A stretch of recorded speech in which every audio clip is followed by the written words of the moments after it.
Ny mety ho toetriny andro eny an-dranomasina ny alakamisy 20 Jolay 4:20 amin'ny 9 maraina hatramin'ny zoma 7 Jolay 4:20 amin'ny 9 maraina. Tsy misy ny filazana fampitandremana na izany azy entany isika mpampiasa ranomasina mba ho malina trany. Ho an'ny morontsiraka tsy nanana tanjom-bobaomby hatrany amin'ny tanjony angotsy anorana tandrifindrahona vitsy indraindray ho avy atsimo sy nanana andrivotra ka ho 20 hatramin'ny 7:30 kilometatra isan'ora.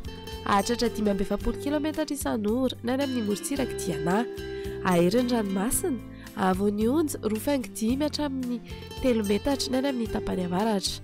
Isan'andrano avy atsinanana tanjona angotsy hatrany mahanoro anorana tandrifindrahona mahalana indraindray ho avy atsimo na atsimo atsinanana andrivotra ka ho 9 hatramin'ny 20 kilometatra isan'ora. Anonjabena aheriny ranomasina ahavoan'ny onja 2.5 metatra hahatratra 2 hatramin'ny 2.5 metatra rehefa manalavitra ny morontsiraka analanjorofo. Isan'andrano avy atsinanana mahanoratra ny taolany aro anorana tandrifindrahona vitsy ny any atsimo ny vangain-drano amin'ny farany fe-potoana ho avy atsimo na atsimo atsinanana andrivotra ka ho 9 hatramin'ny 20 kilometatra isan'ora. Iovaova kosa izany ny avaratra vangain-drano amin'ny farany fe-potoana ka ho 9 kilometatra isan'ora. Anonjabeny ranomasina ahavoan'ny onja 2.5 metatra. Taolany aro hatrany amin'ny tanjony vohimena ho maina ny andro amin'ny ankapobeny ho avy atsinanana andrivotra ka ho 20 hatramin'ny 20 kilometatra isan'ora. Hahatratra 7:30 kilometatra isan'ora amin'ny farany fe-potoana. Anonjabena aheriny ranomasina ahavoan'ny onja 2.5 hatramin'ny 2 metatra hahatratra 2.5 metatra indraindray rehefa manalavitra ny morontsiraka. Ho an'ny morontsiraka andrefana tanjony vohimena hatrany amin'ny tanjony akabo ho maina amin'ny ankapobeny ho avy atsimo atsinanana andrivotra ka ho 20 kilometatra isan'ora.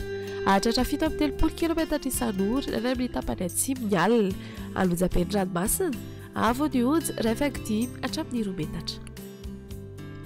Tanjona akabo hatrany amin'ny tanjony VINAN'NY ho maina amin'ny ankapobeny ho avy atsimo ny rivotra ka ho 9 hatramin'ny 20 kilometatra isan'ora. Hahatratra 20 kilometatra isan'ora indraindray ho avy andrefana kosa izany ny tolakandro ka ho 9 hatramin'ny 20 kilometatra isan'ora. Hadino-mpanonja ranomasina ahavoan'ny onja 8.5 hatramin'ny 2 metatra.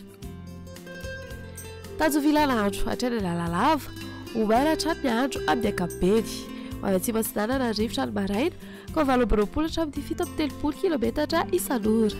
Ho avy andrefana kosa izany ny atoandro ka ho 9 hatramin'ny 20 kilometatra isan'ora. Hadino-mpanonja ranomasina ahavoan'ny onja 8.5 hatramin'ny 2 metatra. Alalalava hatrany amin'ny tanjom-bobaomby ho maina hatramin'ny andro amin'ny ankapobeny ho avy atsimo atsinanana andrivotra ny eo anelanela ny nosy-be sy ny tanjom-bobaomby ka ho 20 hatramin'ny 20 kilometatra isan'ora. Iovaova kosa izany any ankafa ka ho 9 hatramin'ny 20 kilometatra isan'ora. Hadino-mpanonja ranomasina ahavoan'ny onja 8.5 hatramin'ny 2 metatra.